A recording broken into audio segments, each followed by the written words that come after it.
Hi guys, आज हम पढ़ेंगे फंडामेंटल राइट्स यानी मौलिक अधिकार। तो ये फंडामेंटल राइट्स हमारे कॉन्स्टिट्यूशन के किस पार्ट में आता है, तो आइए देखते हैं। फंडामेंटल राइट्स हमारे कॉन्स्टिट्यूशन के पार्ट 3 के अंडर में आता है और आर्टिकल 12 से लेकर 35 के अंडर में फंडामेंटल राइट्स आते हैं। जो हमारे फंडामेंटल राइट्स है उसका मॉडल हमने कॉन्स्टिट्यूशन ऑफ यूएसए यानी यूएसए के कॉन्स्टिट्यूशन से लिया हुआ है। और हमारे कॉन्स्टिट्यूशन में जो पार्ट 3 है उसे हम कहते हैं मैग्ना कार्टा ऑफ इंडिया।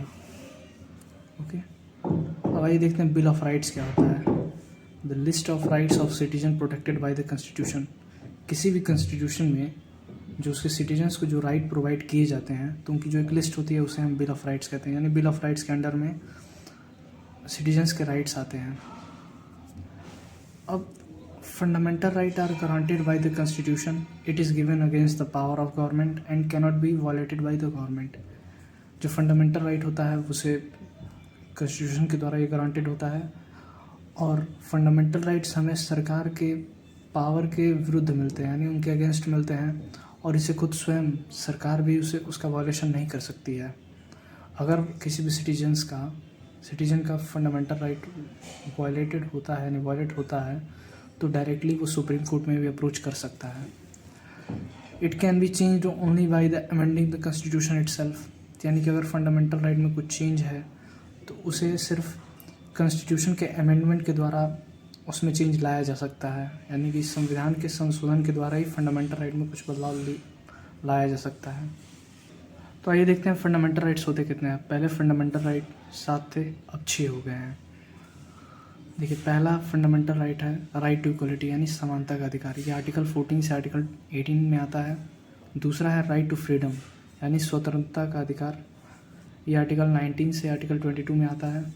तीसरा है राइट अगेंस्ट एक्सप्लॉयटेशन यानी शोषण के विरुद्ध अधिकार। ये आर्टिकल 23 से आर्टिकल 24 के अंडर में आता है। Right to freedom of religion article 25 से आर्टिकल 28 के अंडर आता है। फिर है कल्चरल एंड एजुकेशनल राइट, ये आर्टिकल 29 से आर्टिकल 30 के अंडर आता है। और ये राइट टू प्रॉपर्टी की, right to property fundamental right में पहले आता था लेकिन इसे डिलीट कर दिया गया, जो पहले आर्टिकल 31 के अंडर में आता था। अब आता है नेक्स्ट है right to constitutional remedies article 32। यानी कि अगर कॉन्स्टिट्यूशन में कुछ सुधार की ज़रूरत है तो वो आर्टिकल 32 के हिसाब से होगा। तो पहले 7 फंडामेंटल राइट्स थे, अब 6 हो गए। Right to property was deleted by 44th constitutional amendment act 1978। यानी कि जो राइट टू प्रॉपर्टी पहले फंडामेंटल राइट था उसे हटा दिया गया 44वें संशोधन के द्वारा 1978 में। It made a legal right under article 300A in part 12 of the constitution. यानी कि अब ये क्या है, राइट टू प्रॉपर्टी वो एक लीगल राइट है, आर्टिकल 300A के अंडर में आता है। और ये जो राइट टू प्रॉपर्टी है वो हमारे कॉन्स्टिट्यूशन के 12th पार्ट में आता है।